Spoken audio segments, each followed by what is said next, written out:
Hi, everyone. Welcome back to the Blueberry Pediatric Podcast. I'm here with Dr. Michael Narvey.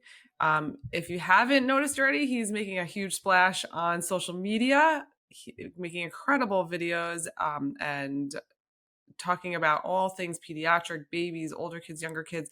Dr. Narvey began his training in pediatrics at the University of Manitoba in Winnipeg, where he completed a year of further training in neonatology. This was followed by 2 years of neonatal fellowship at the University of Alberta in Edmonton. Afterwards, he began his career as a neonatologist in the same city, and over the 6 years he spent there, his career included both clinical and administrative duties, including 4 years as the fellowship program director and 2 years as the medical director for a level 2 unit. In late 2010, he accepted a position in Winnipeg to become the Section Head of Neonatology and continues to hold this position. In 2016, he took on the additional role of Medical Director of the Child Health Transport Team. He is past chair of the Canadian Pediatric Society's Fetus and Newborn Committee, serving on the committee for 9 years. Welcome, Dr. Michael, and thank you so much for joining. Well, it's a pleasure to be here. Thanks for asking me to be here. Yeah, there's so much for us to chat about in pediatrics, neonatology. I'd love to learn about your career path because I think it's different than a lot of pediatrician, neonatologists, people who work in the clinical setting, and then how that evolved into being a scientific communicator on social media. Do you want to start there? Sure. I think a broad start is a good way to go. I think that I was destined to be a pediatrician. I have I have three younger siblings, but one of them is 13 years younger. And so when I was, growing up in my teen years, she was a baby and my parents were working. And so I fully got invested in caring for young children. So I developed an interest there, but then my interest actually in medical school became on the opposite side of the placenta, so to speak. I became very interested in becoming an obstetrician. And I wanted to do nothing but obstetrics. I did obstetrics and gynecology rotations exclusively. And so I put pediatrics out of my mind. An interesting thing happened, though, and this is, I think, I'm telling you this in part because it'll help people understand why I talk about what I talk about on social media. So I spent 4 years thinking about obstetrics. And then I won't name the place I went to, but because it wasn't detrimental to my decision, but I went to do a high risk obstetrics rotation in a major city. And I loved it, but I found myself starting to think about the fetus a lot more than I was the mom. And then shortly after that, I did my pediatrics rotation. I loved it. And then I started to think about the fetus and babies and pediatrics. And then in the end, I decided to apply to pediatrics rather than obstetrics. And that's where I landed in pediatrics. So it sort of became a foregone conclusion that because I had this interest in the fetus and maternal health and newborns, that neonatology was just right. And so neonatology for me, and for those out there that don't know what a neonatologist is, I was given this advice by one of my mentors who trained me. He said, when you're at a party, he says, don't tell anyone that you're a neonatologist, because when you tell somebody you're a neonatologist, they say, oh, that's interesting, and they move on and start talking to somebody else because they don't know what it is. Right. So he said, if you tell somebody you work in the newborn intensive care unit for babies, then they get it. Right. So that's what I do. I take care of babies in the intensive care unit when I'm not on social media or podcasting. So what happened was I was very interested in both. My second rotation in pediatrics was neonatology. I was hooked. I thought that the ability to use my hands, like surgeons, in terms of doing procedural things like chest tubes or paracenteses or intubations, that appealed to me. Being cerebral and thinking about physiology appealed to me. And so when you look now at what I do in terms of my clinical or my social media presence, I post, I would say, not quite equally, but I would say it's probably 40% obstetrical fetal type of things and probably 60% neonatal types of things. And it's because I still am very fascinated by the fetal state. So that's sort of how I got to where I was and why when you watch what I do on social media, it's not purely neonatology or pediatrics. Yeah, these videos are fascinating, I find. I mean, they're so informative, but the the images that you have there are incredible. I mean, I'm jumping ahead here, but I would love to know how you find these and get them. Yeah, that's a great question. So I do have a process. I've got, I source them from Instagram. I source them from YouTube, usually through searches like NICU, neonatal. Okay. If I have a particular video or image that I'm searching for, like let's say I wanted to do, well, for example, today I talked about erythromycin eye ointment. And so I looked for a video on a baby getting erythromycin eye ointment.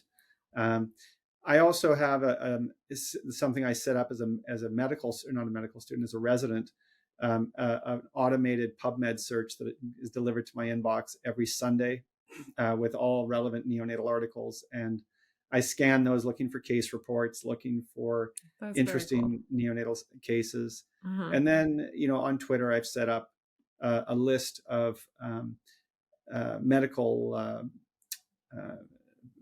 people that are posting images and videos of interesting neonatal pediatrics, obstetrical things. So I basically wake up in the morning, I get my cup of coffee, and I go through my cycle of looking for various things.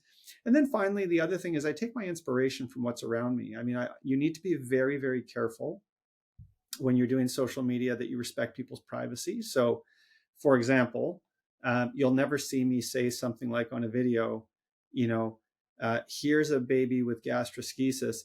Man, I just saw one last night, because ultimately the people I work with all know who this is, right? And so I've Right. then indirectly divulged who it is. So, no, I try to be discreet in that way. Yeah, that's how I source the images. That's great. So I think what's so important is that this process that you just described to us is what makes your videos stand out, all your posts, all your social media stand out because they're coming from the literature, from an evidence-based background, and then it's taking your clinical knowledge and putting it out to the public in a way that's digestible. And there's so much out there. So it's hard for parents to know what's true, what's not, what's reputable, what's not. So I think you're doing a huge service for parents. Well, So it's I awesome. appreciate that, and I think it's, my wife has a business that she runs, and one of the things that I learned from her is about marketing. And one of the things that you probably have noticed is, if you look at my posts, almost all of them are the same. They almost all use a green screen, Mhm. either talking about images or videos, and there's a reason for that. You know, if I'm sure through Blueberry Pediatrics, you also can see, when you get the data on Instagram or TikTok, and you can see those graphical numbers that show how long people on average are viewing your videos. And what you learn is, and this is the nature of people these days, we all have the attention span of a fly. And so when you are scrolling through thousands and thousands and thousands of things that are put out there a day, people spend about a second to 2 seconds, like the average video. And it's a bit disheartening when you spend the time putting it Of together that you course. see, Yeah. 90% tune out after like 2 or 3 seconds. And it's because they're scrolling through, they pause for a second and then they move, right? So in terms of marketing, I would make this advice to anyone that's thinking about doing this. I think stay in your lane. Like that's what I've learned is, have a, you'll either see my face in the bottom right hand corner or the bottom left hand corner, and you'll see an image or you'll see a video on a green screen. And that's because I want people, if they're looking for that information, as they're scrolling through, they see the first second and they know it's me, right? Whereas if you Right. do something like, you'll see, like, and I'm not begrudging anyone, there are people that, you know, have people dancing with, words that appear, and an AI speaks the words, but you don't know that's them unless you look at the bottom corner. So that's what I try to do. I try to, in terms of marketing, I try to do it that way, so that I'm easily recognizable. Right. You figured out this algorithm, not, I shouldn't say algorithm because that means something else. This process, let's call it, that works and that people will have started to recognize. And I would think since you're so successful, they appreciate and hopefully are sticking around for more than like 1 to 2 seconds on the videos because the content is really, really capturing. I just watched the one of the diver's reflex. Yeah. That was great. So cool. So cool to learn. I mean, even us doctors don't know everything. Like that was very cool to learn Well, and I'll and tell you worth by staying exposure. around for. Like way Yeah. worth, I don't know how long it was, but way worth the several more seconds to learn. Well, so it's funny you mentioned that video because I don't know if other swimming instructors are using that, but I happen to know of one swimming instructor who owns a business in my Mhm. hometown that refers people to that video. Like, so this is, I mean, it's sort of what you're talking about. It's that knowledge translation, right? So we're going from here's something that I've learned in medical school or learned in pediatric residency is available in textbooks. The common person doesn't have an idea about that. Like they're aware that you can deliver a baby underwater.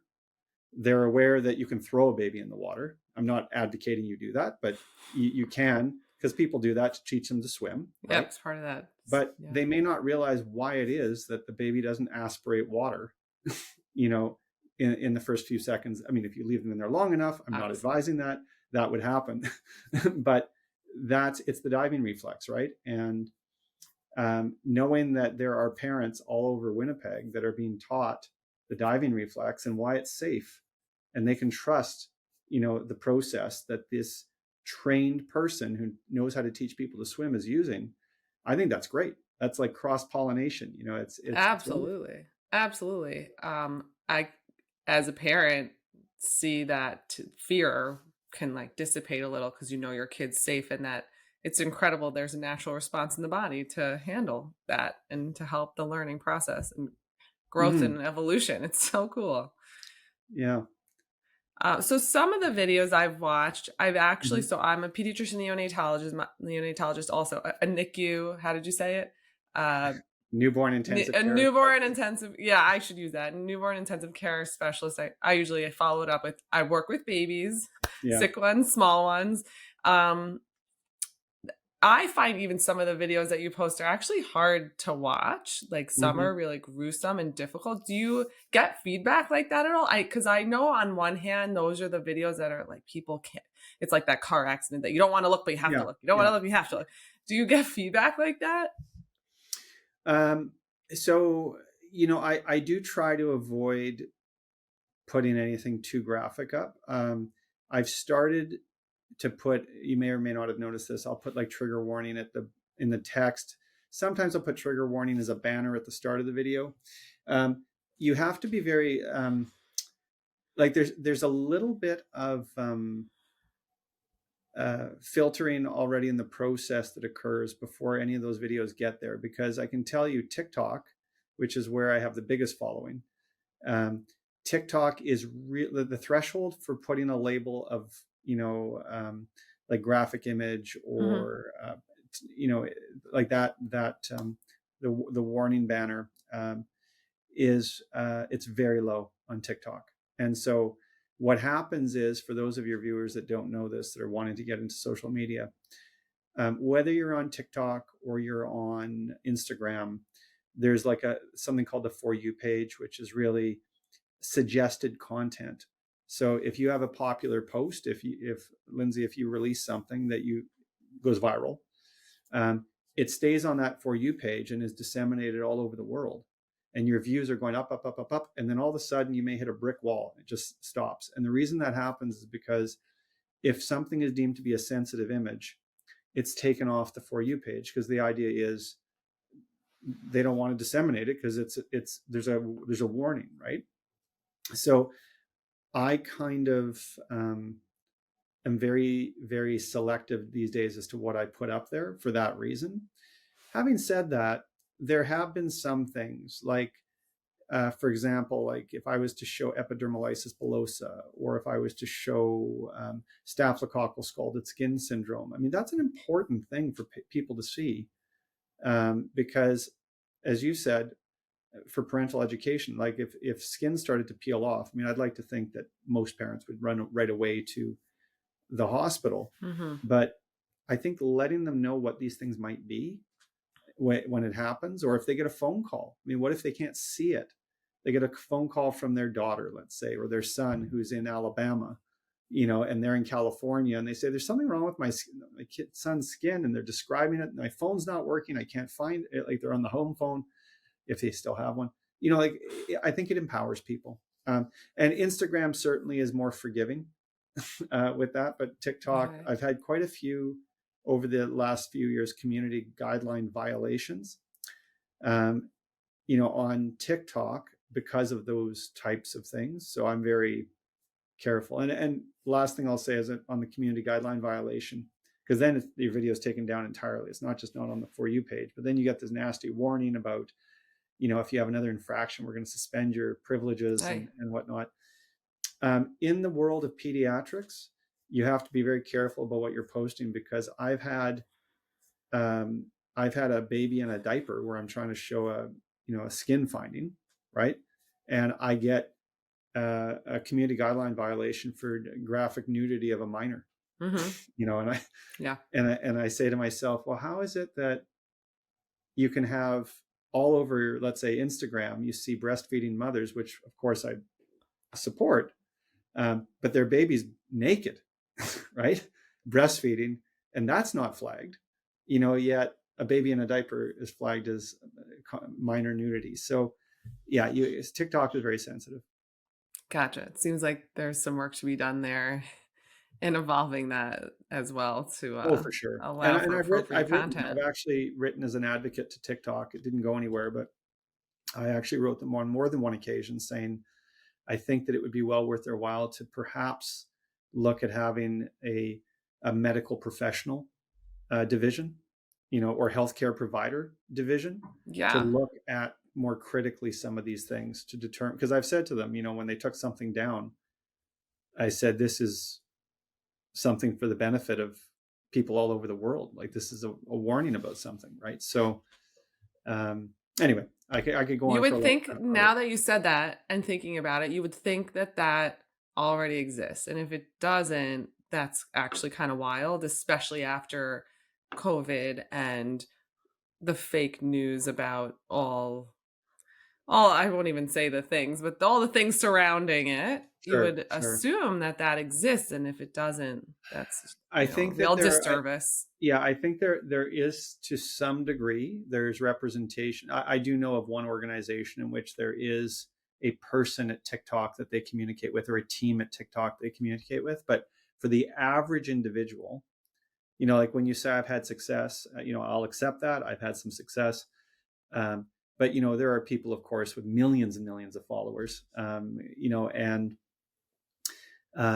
I think that in spite of having, 700,000 followers or so, I'm still considered probably small, in their eyes. So I don't know if I would quite reach that level yet or threshold of having a person that would supervise my account. But you're right, that should exist. Right. All right. So I'd love to know what your followers ask about and want to learn about the most. I mean, I could think of several things, but you actually, I think, hit things that they don't know that they should be asking about. But what do they ask about? Well, and this is where this discussion can get very controversial, I guess, but which is okay. Yeah. So first of all, and I know this is going to come off sounding a little bit braggish, but when you do have hundreds of thousands of followers and you hit on a post that resonates with people, and you have 1 million views, 25, 35 million views, what comes associated with that is 10,000 comments.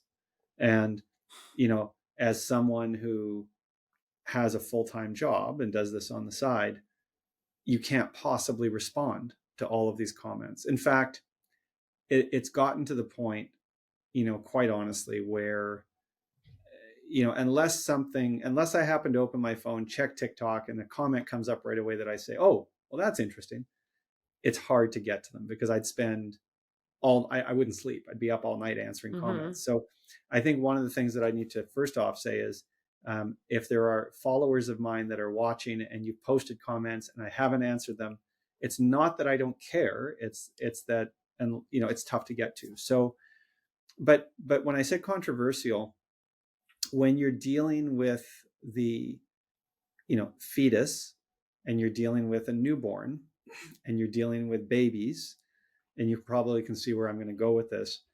I do get a lot of people making comments about abortion, about the rights of the newborn versus the fetus, pregnancy comments.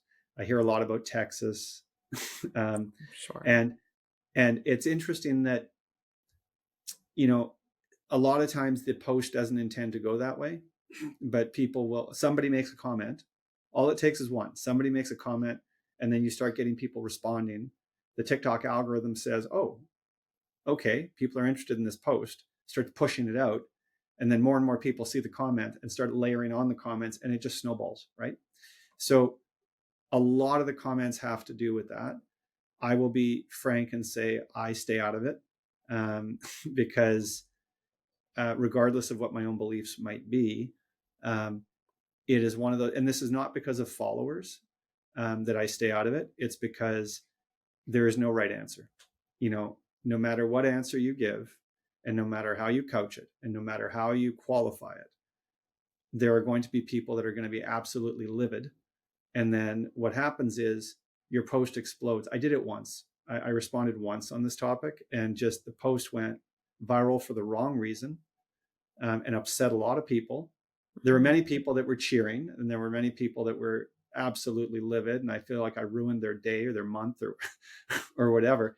And it's just, I don't think that comment sections are the place for that. I think that if you want to have dialogue about that, I think that, and you can speak and get your nuanced, thoughts out, I think that's where you need to do that. But a TikTok comment section with thousands of comments, it's not the right place. But so that's probably overwhelmingly one of the things that gets talked about the most, or asked about the most. I did not expect that to be the answer at all. And now that makes sense. That is it. That's the number one, I would say, is comments about that. But I would say the second thing is interesting, and I've had to stay out of it.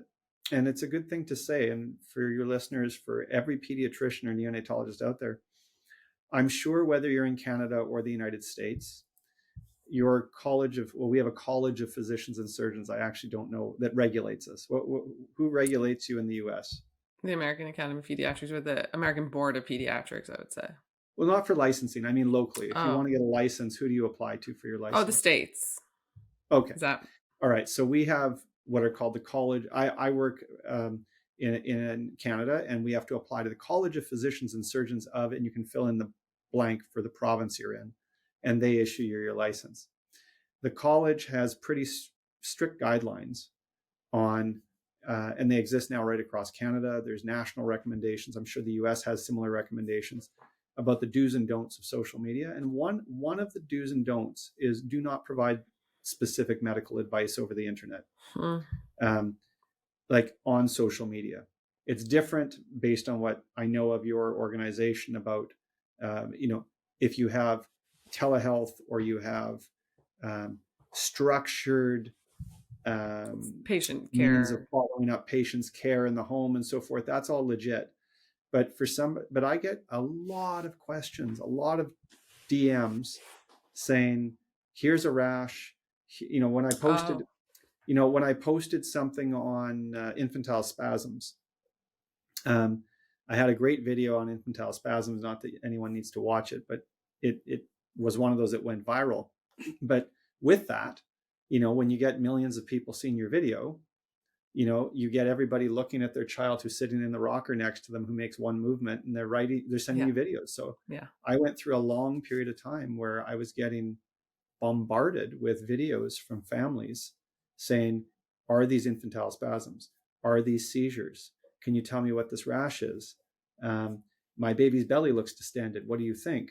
And so, the way that I handle these things is I always will tell people, sometimes I will respond, like just if it's something that it's very, very clear cut, like it's I mean, you know what it is. Like somebody they show you a picture of a tooth, a natal tooth, and say, what is that?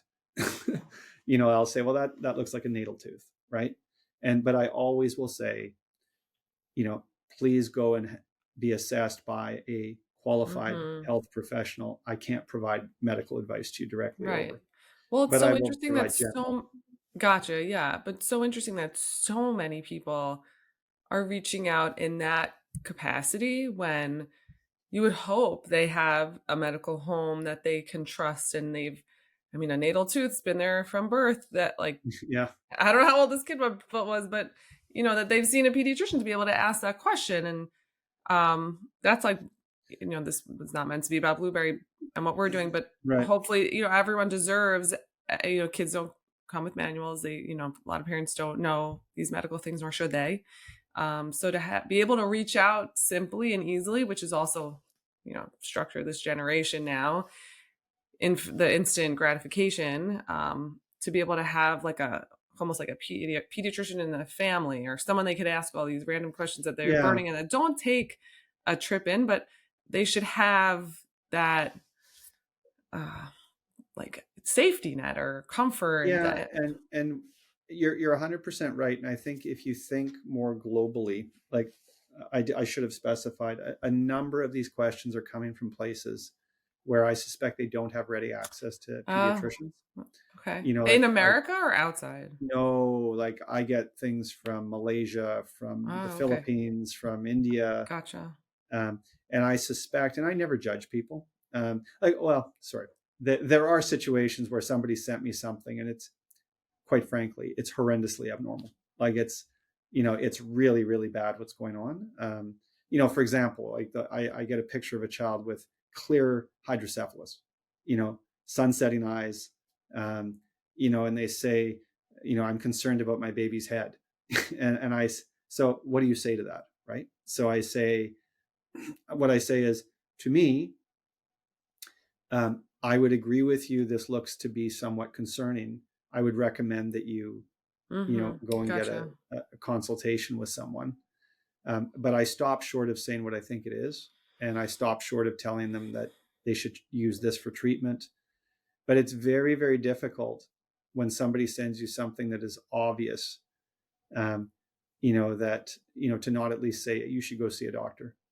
So I do Yeah. engage that way, and I'm not inviting people to write. I actually would prefer if nobody sent me anything.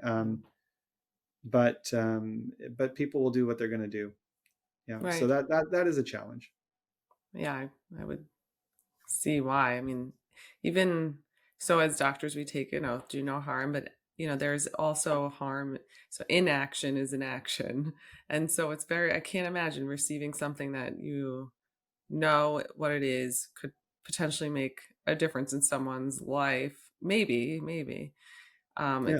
That's a very tough position to be in. Yeah. And even if I was to respond, and I rarely respond with a specific diagnosis, if Hmm. ever. But even if I was to respond, I would still say to them, this looks like X, but I would still recommend that you go and see somebody because I cannot Yeah. examine you. I can't draw any Hmm. tests. Hmm. Um, and I know that that's difficult, because it's difficult because I sometimes get really desperate pleas from people who are saying, I've seen 3 physicians and Ugh. nobody can diagnose this. What do you think it is? And um, yeah, and you can see where that goes, because you're right. Yes. We took a pledge to heal and do no harm, and one thing that I wanted to mention, which is a little off topic, but I think it's relevant, is and maybe I'm saying this to make your listeners think I'm a good guy. I don't know, but I one of the things that I've not really delved into is earning a living from this, or not even earning a living, but making money. I'll just say bluntly, off of this aspect of my life. Partly, it would be because in Canada we're not allowed to. Like in terms of TikTok and Instagram, I can't monetize even if I wanted to. It's not open to us. And the second thing is, and I don't know, and I'm not judging anyone, because I do know people that I have met through social media that do a lot of paid partnerships and so forth.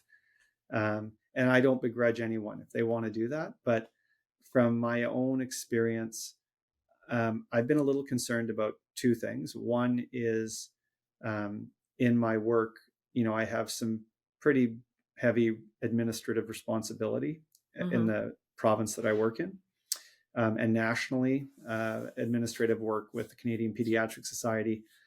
And, the image of me holding up a bottle of something and saying, I've been using this, it just, to me, didn't resonate. And then the other thing is, I also think people, and this is just me, I'm not judging again, but I think people, when you're giving out education and they know that it doesn't say the paid partnership at the bottom, I think or suspect that maybe they take that with maybe a higher credibility, and so for me, that's what I do, because I get asked that, you mentioned the pandemic, and when I posted about COVID, I did it rarely, because when I started to, you hinted at it, things just exploded with, naysayers and whatnot. And I was off, if you said anything that was positive about, any of the either way pharmaceutical type of approaches, you were accused of being paid. So right. I've sort of kept it clean in that way. So you purely do this out, and actually, I should just ask you, what motivates you to do this? Then I didn't know this about Canada not having the ability to no, monetize. it's not open. It's not open to us. So, it's been said for years that it would be open. If you ask my children, they would tell you that they're desperate for me to monetize, but because they, they'll reap the thought, benefits. And just in case somebody fact checks, I have done a couple. And it was to please my two children who were desperate to get me to do something. So you can do paid partnerships. You just can't get paid for views and that sort of stuff. Okay. But so what leads me to do this? It's a cute story. It actually started off, it was January of 2015. How's that for an exact date? January of 2015, my son, who was at the time 7 years old, was in love with the game Minecraft. I'm literally a 7-year-old kid who loves Minecraft now. Loved Minecraft. And then out of the blue, he says to me one day, he goes, "Dad, I would love to write a blog about Minecraft." And I said, he's 7 years old. And I said, "A blog?" I didn't even know what a blog was. Honestly, I didn't know what a blog was. And I said, but I thought, this is a teachable moment. This is an opportunity for me and my son to develop a project with a common interest and learn. So that's how it started. So, and you're going to say, well, how does Minecraft lead to this? So we set up the blog, wrote 2 posts about Minecraft, and they did absolutely nothing. Like, nobody watched them. Nobody read them. There were videos embedded. Like, it was kind of cool. We used WordPress to create it. And then what happened was, I had a little puppy, and the puppy was up every day between 4 and 5. And I mean every day. And then one morning, I was sitting there on my couch. Or did you say Chesterfield or sofa? I can't remember. What do we say and you say? I can't remember the difference. You say sofa, don't you? I would say couch. Or you say couch. We say sofa, maybe, or Chesterfield. But anyway. I don't know that I've ever heard the word Chesterfield, so that is yours. That is a Canadian thing. So anyway, so I'm really frustrated. I read an article about BP, bronchopulmonary dysplasia, for your listeners, which is a long-term chronic lung disease in preterm infants. And I read an article, and for whatever reason, it just set me off. I don't get angry about things, but I was annoyed. I didn't agree with the conclusion. And so that was the birth of a website called All Things Neonatal. So I started writing blog posts about journal articles. And so I created All Things Neonatal. And then from there, as I was writing blog posts, I realized, whoa, if you want people to see it, you need a vehicle to distribute it. So that's where I set up a Facebook page, and I set up a Twitter account and a LinkedIn. And so by about March of 2015, I was rolling. And my motivation was to educate, purely educate. I just thought, you know what, there's nothing out there. Well, sorry, that's not true.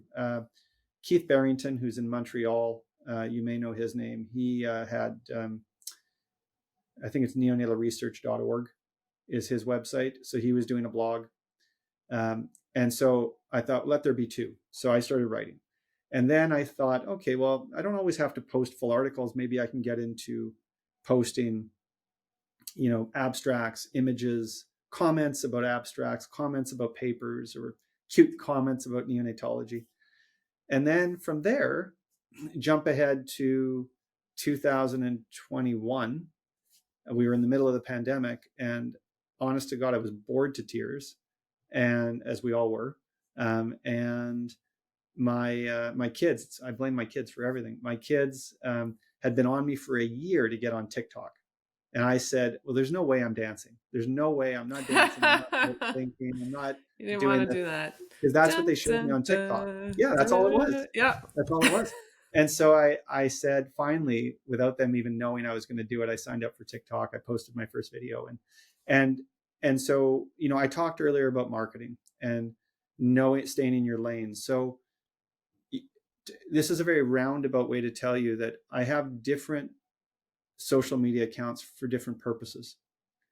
So I would say my Facebook, Twitter, blog are really aimed at healthcare professionals. The TikTok, Instagram is really aimed at healthcare professionals in the making. And so what I mean by that is medical students, people who want to get into medicine or nursing, people in school. I get a lot of feedback from medical students, from residents that love it. Nursing. There's actually a nursing. Won't name the school, but there's a U.S. nurse practitioner program that reached out to me and asked for permission to use my blog, not my blog, sorry, my TikToks in their class, because I've virtually covered all the topics that they have on their curriculum. And they know they are going to listen to you better than anyone. Well, so they said they wanted to have each lecture start with a blog, not a blog, but a video. That's awesome. To introduce the topic, and then they would talk about it. And then, my blog was actually used by a university in Southern California that has a journal club that they do with a sister neonatal unit in the Philippines. And so I think they have a monthly journal club with that unit, and they use my blog post to actually see if they agree with my conclusions. So it's a long way of saying, why do I do it? It's because, I have a presentation I give on social media. And one of the things that I always say is, if you do journal club, you have maybe 10 people in the room. If you present at grand rounds, maybe you get 150, 200 people in the room. You present on social media, you have thousands to millions, right? Oh. And so I think knowing that I'm contributing in some way to education, knowledge, maybe making a difference to someone, that to me is the drive. That's why I do it. That's incredible. That's where the passion comes from. Exactly. Turn that passion into something so that has such far reach. That is incredible. So let's talk a little bit about another love of mine, the NICU. Yes. The neonatal ICU, neonatal intensive care unit, where the babies, the sick babies, small babies, complications, challenges end up. So for viewers that are parents, let's talk a little bit about why a parent would end up in there. Can you help walk through that? Yeah. First thing I'll say is that every parent that winds up in the NICU, I want to send the message to you that it's okay to cry. And the reason it's okay to cry is because 99% of the time, you had no idea this was going to happen. There are situations, of course, where women or pregnant persons depending on the terminology you wish to use these days. But there are situations where we know before birth that there is going to be a problem and that their baby will need to be admitted to the intensive care unit. But for most families, they don't know they're going to go into preterm labor, or they don't know they have, their baby will inhale some poop, meconium after birth. There's no advance warning. So the whole plan you have, the whole notion, the dreams that you have, that they're literally ripped away. So you suddenly are faced with a completely new reality. And as I often tell parents, you've lost control. You felt you had control, and in fact, you might have a 5-page birth plan that completely blows up, right? Because nothing goes according to plan. So you're in a state of losing control. And so there are some things that you can do when that happens to try to regain control. And that's to be, an advocate for your child, to do skin-to-skin care for your child as much as possible. We know breast milk is the best thing for babies. So to actively pump frequently, early, do skin-to-skin care to try to increase your milk supply. These are all things that you can do, and be part of rounds and really be at the center of the treatment plan. Don't have your plans told to you. Be part of the plan. You will be the strongest advocate for your baby. So why wouldn't you be there for rounds? So, I think those are some points that I wanted to get in there because, it's hard to prepare families to get into the NICU. We do that when we know in advance that there's going to be a problem. So for example, if you have a baby that you find out prior to delivery, your baby has a problem with their heart that requires medication to keep a little blood vessel open after birth. We know that baby will need to go into the NICU, and to that end, we can prepare you for it. But so I think that those are some of the things. I'm sorry, I can't remember the actual original question. I think I sort of drifted on it, but those are some of the things that I think parents need to do is to recognize it's difficult to prepare, that no amount of preparation will actually prepare you truthfully for the reality. And that because we can't predict exactly what's going to happen, we speak in probabilities. And to that end, I'll conclude this little comment by saying, one thing that I think families need to recognize is physicians are human. I recognize that we're held to a standard that we should know everything, but I will be the first to admit I don't know everything. I don't know, I can, and that's one of the things that keeps me in this business, so to speak, is I continue to be amazed where, I've been working now for 20 years as a neonatologist. And there are, every year I see things that I scratch my head and I say, how have I not seen this before? So anyway, that's my comment on that.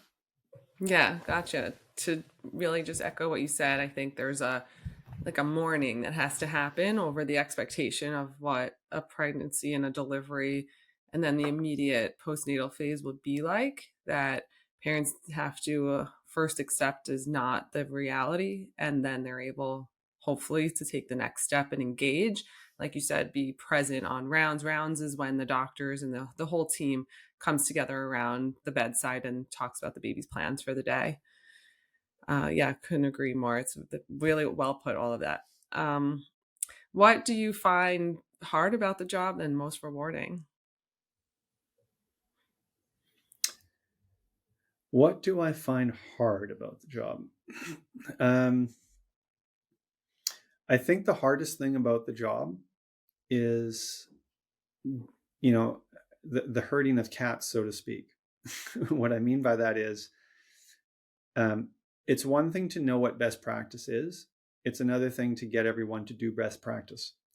And so when we're trying to improve outcomes in our institution, one of the hardest things, first of all, and this may be, I don't know if it's unique to Canada, but there isn't a lot of money put into data abstraction. And so in terms of quality assurance and knowing that what we think we're doing is what we're actually doing, that's a very challenging thing to do. And so because our model of care is most of us do a week of service at a time, meaning that we're responsible for running daily rounds in the hospital in the morning for 7 days. And we do between 3 to 4 nights of overnight call, being responsible during that time for the babies. And so the challenge really is when you have multiple cooks, and you've got, a baby, let's say, who's born at 22 weeks, that's going to stay in your hospital for another 25 weeks. Ensuring that everybody follows exactly what we're supposed to do that we've all agreed to can be a real challenge. And then when you don't see the outcome that you were hoping for, figuring out what it was in terms of doing a critical analysis where you, as a team, you put this child at higher risk than maybe they would have been because you deviated from what we've all agreed is best practice. That can be really, really hard.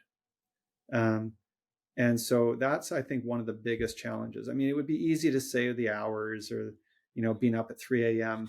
That would be a typical answer. But I think thinking from a systems standpoint, optimizing outcomes with consistent care is a very difficult thing, especially as your group gets bigger and bigger and come from different backgrounds, right? Yeah. And come from different perspectives. But what's great about neonatology? I'll tell you what I think is amazing about neonatology. I love when the babies prove us wrong. I love when you look at a baby and you say, oh boy, this baby is so sick, I don't think they're going to pull through. And then, things turn. Not only do they pull through, but they leave the unit without oxygen, without any other assistive devices. And you just say, like, wow. Yeah, those cases anyone rock your world. Yeah. And you say anyone that thought that these babies are extremely fragile, and don't get me wrong, I don't want anyone testing that these babies are not fragile, but they are tougher than they look. And the second thing that I'll say that I think is really amazing is we started something called Operation Cheerio, and you've probably seen it on TikTok, not what we do, but something similar. So Operation Cheerio is any long-term patient in the NICU, when they leave with their family, we have a ceremony where as they're walking out, they walk down this hallway of honor where all of our staff line on either side. The family goes and takes a picture in front of these pictures of balloons that says NICU graduate, and there's a bell that they ring, and they ring the bell to say they're leaving, and you can hear it from all over the place, and I think that's a very special thing.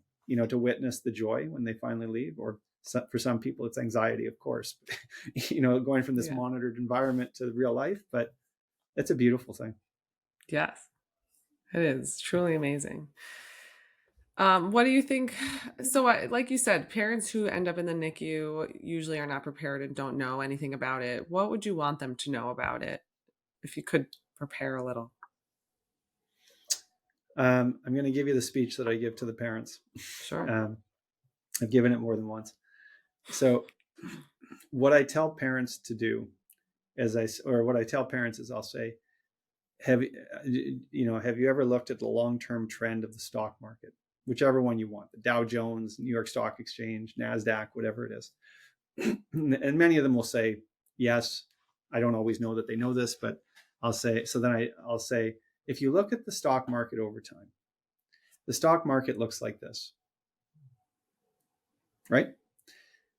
If you go back over the last 50, 70, 80 years, the stock market overall is up. But if you shorten your horizon and you look over the period of a few days, it could be down 1,000, then it could be up 1,200, then it could be down 500, and you get the picture. And so what I say to families is, on your journey through the NICU or the NICU, as much as possible, I'll tell them to journal. I'll tell them to, on bad days, and there will be bad days, but on bad days where their baby is having more apneic events or needs to go back onto an assistive device like CPAP, for those people who are watching or listening, they may think about an adult that they know who has sleep apnea, who has a mask on their face at night. So we do the same thing for babies. So yes, they may need CPAP again, or they may not come off of CPAP, or they may fail having the breathing tube taken out. But then I'll say to them, try to look back a week on these down days. Look back a week and see where they were. They were smaller, chances are. Now, this doesn't always work because sometimes they were even worse before, or they were better before. But on average, they'll have weighed less. They'll have been on more support. They would have had more problems that they were dealing with. And then so that's the way I get them to cope. I say to them, yes, today's a bad day. It's worse than yesterday, but look where you were. And so my trick is, if that fails and they say, well, actually things were a lot better last week, I'll say to them, okay, well, what were things like the week before? Eventually I'll find a point where I prove my point that they've actually improved. And so I think that's one of the things is think about your stay in the intensive care unit like the stock market. Short term, there's going to be ups and downs and fluctuations, and there's going to be good days followed by bad days. But what you want to see is over time that the general trend is up. And as long as that general trend continues going up, have some faith that this trend will continue. So that's the general approach that I take to sort of counseling families. Yeah, I might steal it. It's good. Go right ahead. if you permit. All right. And one more tougher question. So there's babies who that will not be the case for, unfortunately. Some have a disease process prenatally that we know about, or postnatally that we discover that they likely won't survive, or the outcome will be really, really difficult and a tough life of having, whether it's interventions or it's just the technology will have to help to sustain them in life. How do you help parents wrap their heads around that? Well, this is our reality. You've reminded me of something that I often say when people complain that it's crazy in the NICU, and I'll say, it is intensive care. like this is what we signed up for, right? So that means that there are going to be some babies, as you say, that don't have the outcome that you want. And I've said this before, so I'm not just saying this for the podcast. I've said this many times. This is where I think we earn our stripes, so to speak. I mean, this is the greatest privilege that we have as neonatologists, is helping families cope as best we can. Because it's relatively easy when the babies are following the recipe, and they're getting better. They're weaning off CPAP. They're weaning off their IV. They feed. They go home. I mean, you just sort of keep saying, okay, no change, no change, no change. They're doing what they need to do. But boy, when things are going the opposite way, when the stock market is on one of those downward trends, okay, how do you, as a neonatologist, help parents? And like I say, this is where we have privilege, and we have an opportunity to do it right. And so I'm going to go back to the control. One of the things that I commonly say, and this is not said in any malicious way, it's just how I try to get parents to cope. What I say to them is, as a parent, your job is to protect your child. And as a parent, your job is to make decisions for your child which are in their best interest. And one of the most distressing things that a parent can experience, and I'm a parent too, as I've disclosed, is that feeling of loss of control. And so going back to my earlier comment, I usually set the stage for that discussion by saying, if you're like many parents, you and your partner have talked throughout pregnancy about, at this point we want this done, at this point we want this done, and then we're going to do this. And you might have already, I've heard of this, I've heard of it, I've never seen it. Parents even maybe before the birth of a child trying to register them into their preschool, like they've already, thought about, stuff like that. So you have families with varying degrees of control that they have. And this control has been torn apart. They've lost it. And so what I often will say to families is I'll say, I need you to make some decisions. And no matter what decision you make, none of them are going to feel right. There's no question that you are going to have to make decisions that you never wanted to make. And and you're just going to feel like no matter what decision you make, it's not right because you're not getting what you want. What you wanted is to take your child home, whether it's without a disability or at all. And so what I'll say to them is, you're in a position where you've lost control, and I'm now going to offer you the opportunity to take some of it back. So you're going to make a decision. It's not a decision that you're going to love to make, but you are going to take some control back and do what you think is in the best interest for your child. Sometimes that means withdrawing care. Sometimes that means, putting in a gastrostomy tube when they didn't want to have one done. Sometimes that means having to do a tracheostomy. But what I try to impart to the parents is they are able to do something loving and caring for their child, and in so doing, take back some of that control. And I have found that when I use that with families who are in distress, it often gives them it gives them a feeling of wellness in some way in a terrible situation. And it is fascinating to me. And I don't know I'm sure a psychologist would tell me, what this is all about, but it allows them again to regain some of that control, which I think is very important. Yeah. All right. Well, we are almost out of time, but I cannot leave it on this somber note. So I would love to know, with all these things that you're doing, a lot of them clearly motivated by passion, where do you find the time, and then what else do you do for fun? It's a great question. So I am an early riser. So one of the ways I find the time is I tend to do this stuff between 5 and 7 in the morning, because I typically am up early. It becomes a bit of an addiction, because, there's positive reinforcement. When you do something, you get a lot of good feedback about it. And people thank you. Like, I have nurses here, I have doctors that will say, "Oh, I saw your video. And, oh yeah, that was an amazing thing. Like, I didn't realize that." And then you go, "Oh, okay, well, I'm helping somebody." So I think that is one way. And so the other thing about me is, I think my wife would say I'm a workaholic. I mean, I need to be busy. I don't do well sitting. I have probably far too many things on the go at once.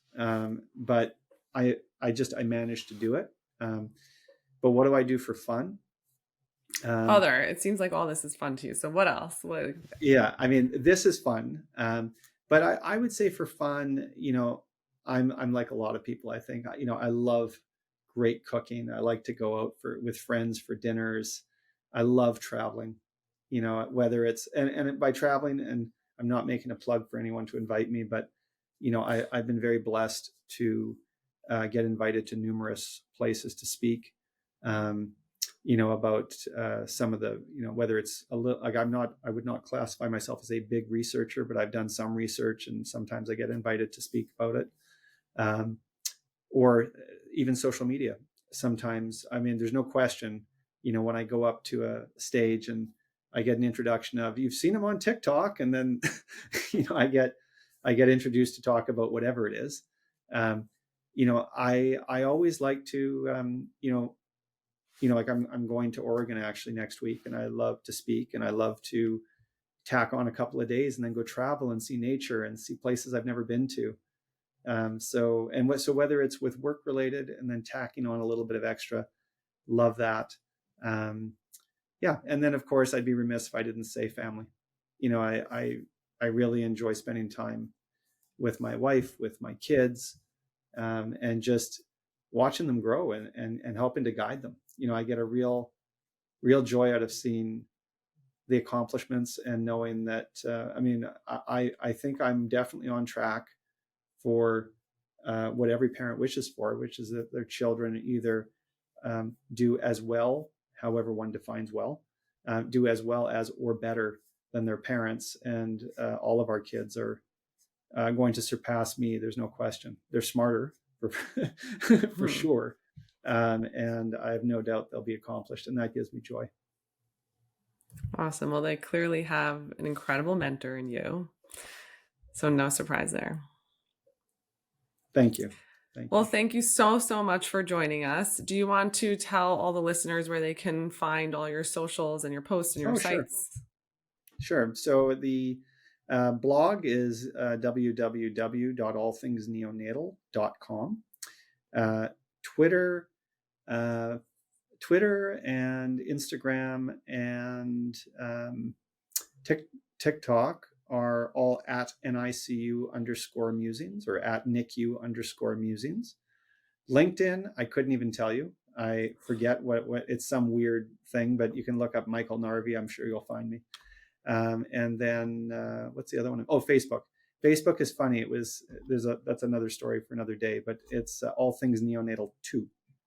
All Things Neonatal 1, there was a problem, but All Things Neonatal 2 is the new place to find me. Awesome. Thanks again for joining, and thanks to all of our listeners for joining us.